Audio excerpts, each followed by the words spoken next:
This is continuing flood alert coverage from 24-Hour News 8. Good afternoon, I'm Brett Thomas. We have several developing situations along the Grand River right now that we need to make you aware of. The first one is happening in the city of Lowell, where there are a number of issues that city is dealing with. They have decided to hold a news conference to describe exactly what the residents there and around there are going to face. Let's get straight to it right now.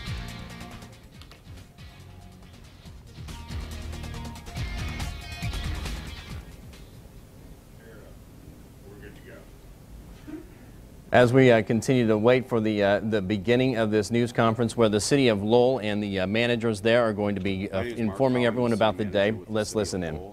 And I just want to report to you this afternoon that this community is responding with courage and determination.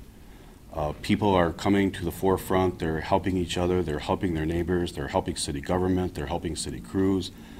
This community really is responding to this natural disaster, which is a record flood. It's going to be a record flood, and they are responding to it just very admirably and again with courage and determination. Right now what we know is that the water is at, as of this morning, it was at 18.5 feet. I'm going to have another reading maybe even while we're having this press conference. I suspect that it's somewhere around 19 feet. When it hits 19 feet, it will be the biggest flood on record in the city of Lowell. There was another flood that we think might have been a little bit higher than that before records were actually kept, and there is a display on that outside of City Hall that would have been in 1905. But we don't know what the river level was at that point in time. But on record, this is heading toward being the largest flood in the history of the city of Lowell. Right now, M21, which is Main Street, is closed east of town, and we are essentially closing the downtown area for traffic that is running east and west. Traffic that is coming from the east to the city of Lowell is going to be rerouted to north of town, and traffic that is coming from the west is going to be routed either north and south at Hudson Street, basically at the main light at the city of Lowell. Jackson Street is closed, which means one of the two bridges that cross the Grand River into the city of Lowell is closed, and the Hudson Street Bridge that crosses the Grand River into the city of Lowell is open, and crews have been working all morning long, and thanks to some local contractors, we've been able to put up some barricades and do some sandbagging and mobilize this morning, and we are confident that we are going to be able to keep that bridge open, and we are going to be able to keep north-south traffic open coming into the city. In the meantime, we anticipate that power will be shut down to some blocks of the downtown businesses. We have notified those businesses, and they have taken necessary steps and necessary precautions. We think that there is a chance that power would be closed down to the east side of the city. That would be east of the Flat River for all light and power customers that are on the east side of the Flat River. We have had volunteers who have mobilized. We put together a flyer. We have gone door to door to let folks know that power may be shut down as early as this evening or tomorrow morning, and it could be for an extended period of time. Quite frankly, we're letting people know that the worst case scenario is that they could go a couple of days without power.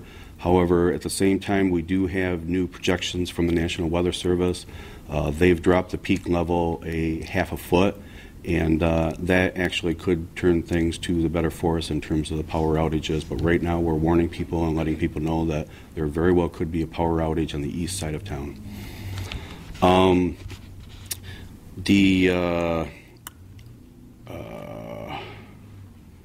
As I mentioned before, the M21 Main Street is closed. We have set up the detour routes, and the wastewater treatment plant, I guess, is the other issue. The wastewater treatment plant is running at full capacity. It has been running at full capacity, and we do not anticipate any problems there. Other than that, that's all I have to share with you. If you have any questions, I'd be happy to answer them. How many homes and businesses have been affected by these floodwaters in the last 24 hours? I would have to estimate, but I would say as many as a couple hundred homes, probably 50 businesses. Have you been hearing from residents kind of telling you how much water has been seeping into their homes? That's actually, that's a good question, and it leads to another point I want to make. Anybody who has any residents who are in need of assistance or who want to volunteer can call City Hall. We are manning City Hall phones from 8 a.m. until 8 p.m. today, and that number is 616-897-8457. And we are hearing from folks who are just asking, do I need to stay? Do I need to go? And we're advising that people need to make their own decisions. And we're letting them know where the water levels are, and we're taking every necessary precaution, but people and businesses need to make their own decisions. Are you asking for more help with sandbagging, knowing that the levels are expected to start to crest and go down at this point? We've been running sandbagging efforts for a couple of days. And we think that we're at a point where we've sandbagged just about everything that we can. If residents still feel that they need sandbags, there are just a limited number left. The sandbagging operation is occurring at Cherry Creek Elementary School, which is off from Foreman Road. But we've also kept a store of sandbags in a couple of Department of Public Works trucks in order to have them available for any emergencies that arise or critical infrastructure that we need to mobilize to.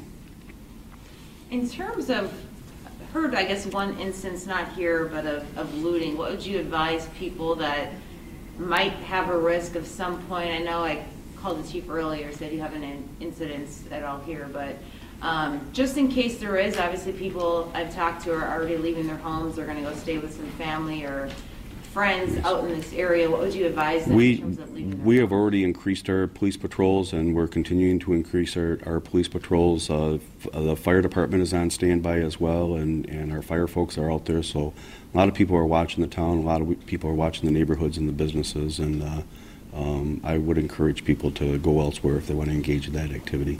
Can you tell me how many customers are affected by that power outage? How many people will be in the dark?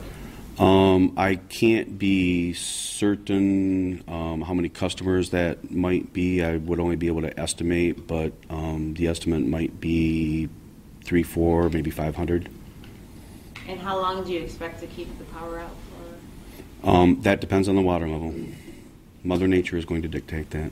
Can you help me understand a little better what necessitates the power outage? I mean, water's the obvious answer, but... Yes. There is a main transformer that's located behind the library, and the water is reaching a level where it could be in a position where it jeopardizes that transformer, and if it does, then we're going to shut the power. So will somebody stand by and monitor that transformer and say, We're that's it, going it's to time throw the continually, switch? yes, we're continually monitoring it every 30 minutes. And we should have some early warning. We are getting information out on our website. We really are using our information, or our website and the flood information page on our website to update people on what's going on. And as soon as we have some indication that the power is going to go out, we will put it on our website, but we will also send out a media alert. You were talking a little earlier about your wastewater treatment plant. Other municipalities have asked people to avoid flushing and using as much water as possible. That's not your situation? No, all of those types of warnings we would issue as well. We've been focused on sort of the facts and trying to get people ready, but certainly use as little water as possible. Avoid flushing if you can, and try to keep that activity down as much as you can. Yes. And the other thing is traffic in and around town. We seem to be getting a lot of gawkers, and we are going to be stepping up our patrols, and we really are encouraging people to just stay out. There will be plenty of pictures. They will be out there on Facebook. People don't need to get their own pictures. There's going to be plenty of photos out there for people to be able to see and witness this event. But we really are encouraging people for safety reasons to, if you don't live here or if you don't have some type of emergency, please just stay out of town. In a week when the river recedes, come on back and come to our businesses, and we will be open for business, but please, right now, just stay away. Are you already thinking ahead to cleanup efforts, knowing that this river is going to start to go down? We are starting to make some plans. Obviously, we're in response mode right now, but we are starting to think about recovery and what that's going to look like, and we're starting to put some plans together. I don't have anything definitive to share with you right now, but yes, we are in that planning stage. Is there any benefit or any plans to open up the gates again from Flat River over the dam by King The gates of the Flat River are open. They're fully open. They have been for almost 2 days. And really the issue is with the Grand River, and we've talked about those water levels. I'm going to give it to you now in terms of mean sea level. And typically the mean sea level at the Flat River is somewhere around 629. And the flood is basically bringing the Flat River, predicted to bring the Flat River up about 3 feet. And so that dam is completely open, and in fact, it's not even slowing the water at this point in time. There will be a point in time where as the Grand River recedes and the Flat River recedes, then the dam at King Milling would be, they would start to close that a little bit in order to manage the Flat River and the water levels back there.